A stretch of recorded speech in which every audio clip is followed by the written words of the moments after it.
नमस्कार, स्वागत है आपका हमारे चैनल में। मैं रानी गुप्ता आपके साथ। आपको बता दें कि मनीष कश्यप को लेकर के जो लगातार बिहार की जनता और देश भर की जनता का समर्थन दिखाई दे रहा है, तो इस बीच ये कहा जा रहा है कि जो मनीष कश्यप के साथ व्यवहार किया जा रहा है महागठबंधन की बिहार सरकार में, ये पूरी तरीके से राजनीतिक मामला है। एक पत्रकार की आवाज को दबाई जा रही है क्योंकि लगातार वो बिहार के डेवलपमेंट को लेकर के सवाल पूछ रहा था, सरकार की गलत नीतियों को लेकर के सवाल पूछ रहा था, जिसकी वजह से आज उसे ये सजा दी गई है। बता दें कि इसका जो समर्थन है वो बिहार में विपक्षी पार्टियों ने किया।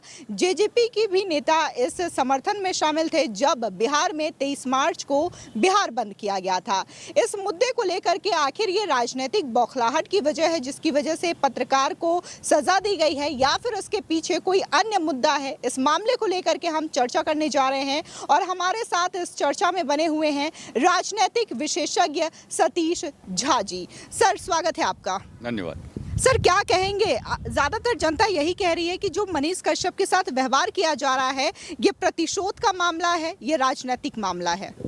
निश्चित रूप से यह प्रतिशोध का मामला है, यह राजनीतिक मामला है, इसमें तो कोई शक ही नहीं है।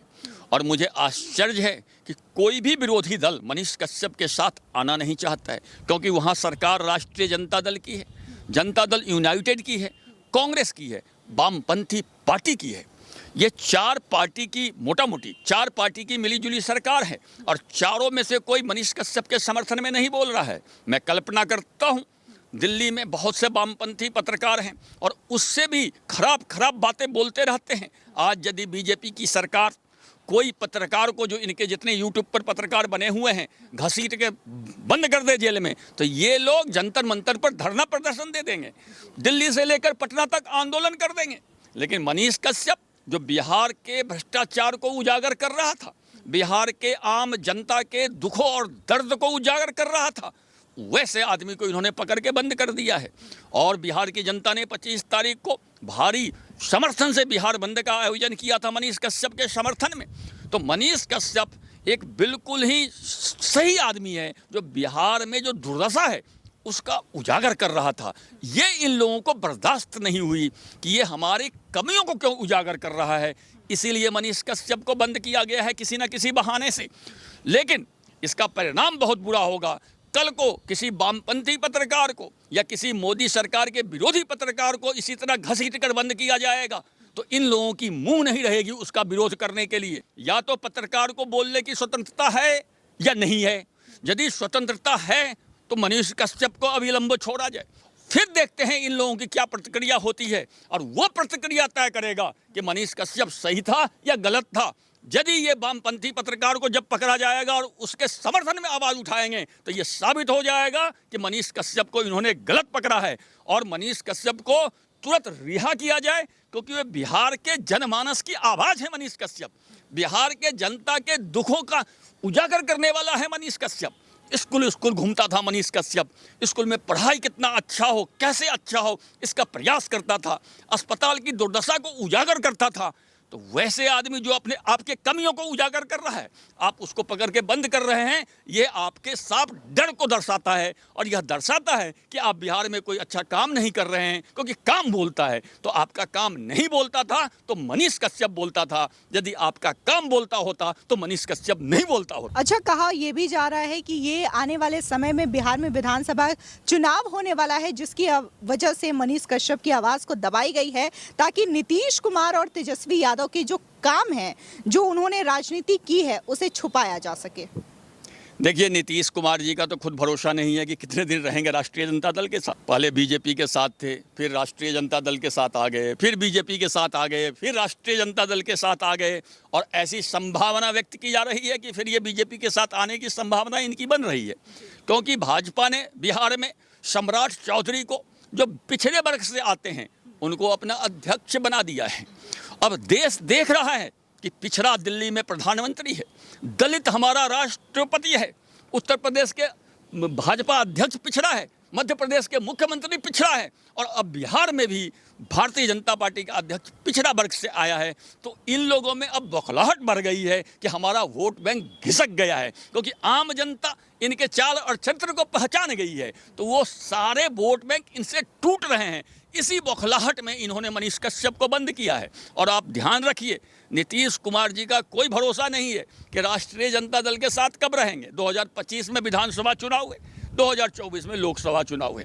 मुझे पूरी उम्मीद है कि 2024 में लोकसभा चुनाव से पहले ही 6 महीना पहले कम से कम नीतीश कुमार जी एग्जिट हो जाएंगे राष्ट्रीय जनता दल से, फिर वो बीजेपी के पास आ जाएंगे। ऐसी मैं संभावना ही नहीं व्यक्त करता हूँ, मुझे पूरा यकीन है। और फिर राष्ट्रीय जनता दल अकेली रह जाएगी, तेजस्वी यादव अकेले रह जाएंगे। ये मनीष कुमार का प्रकरण, मनीष कश्यप का प्रकरण इनको इस रूप में भी बहुत भारी पड़ेगा।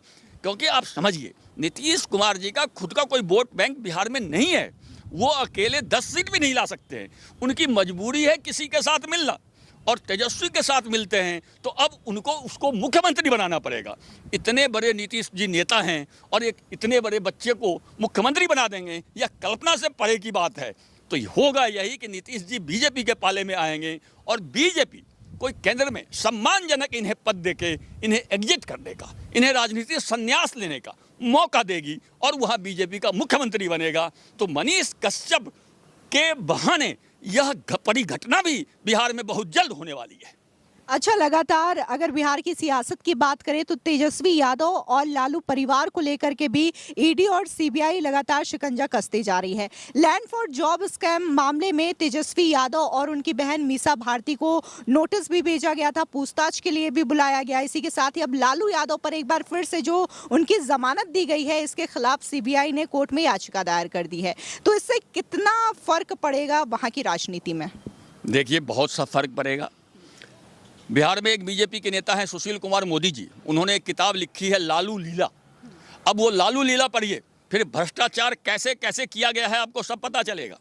लैंड फॉर जॉब का जो आप बात कर रहे हैं, सुशील मोदी ने जिसको जॉब दिया है लैंड के बदले, जमीन के बदले, उसका नाम तक उसमें लिखा हुआ है। और वो कौन है? देश के गरीब आदमी, इनके पार्टी के ही समर्थक, जो सबसे निचले तबके के समर्थक थे, उसको भी जॉब देने के नाम पर इन्होंने जमीन लिखवा ली। अपने पार्टी के लोगों से लिखवाया, ये तो एक अलग बात है। सुशील मोदी ने उसमें उदाहरण दिया है कि कांति सिंह से इन्होंने जमीन लिखवा ली, रघुनाथ झा से इन्होंने जमीन लिखवा ली, रमा देवी से इन्होंने जमीन लिखवा दी। लैंड फॉर जॉब जो है इनका बहुत बड़ा घोटाला है। ये जॉब में ही लैंड की बात नहीं है, टिकट देने में भी ये लैंड ले लेते थे, जमीन ले लेते थे। तो जमीन के प्रति जो इनकी भूख थी वो पाप अब भर गया है, इसीलिए अब इनको हर चीज़ में नोटिस जा रहा है। क्या कारण है कि लालू जी एक साधारण परिवार से थे, अरबों खरबों की संपत्ति कैसे हो गई, पटना के सबसे बड़ी जमींदार कैसे हो गए? कुछ ना कुछ तो घोटाला होगा। और वो सारे घोटाले अब सबूत के साथ सीबीआई के पास आ गए हैं, तो सीबीआई भी नोटिस देगा, ईडी भी नोटिस देगा। और जब पाप भर जाता है पाप का घड़ा, तो वो सर पे चढ़ के बोलता है। अब वो समय आ गया है कि इनके सर पर चढ़कर बोल रहा है।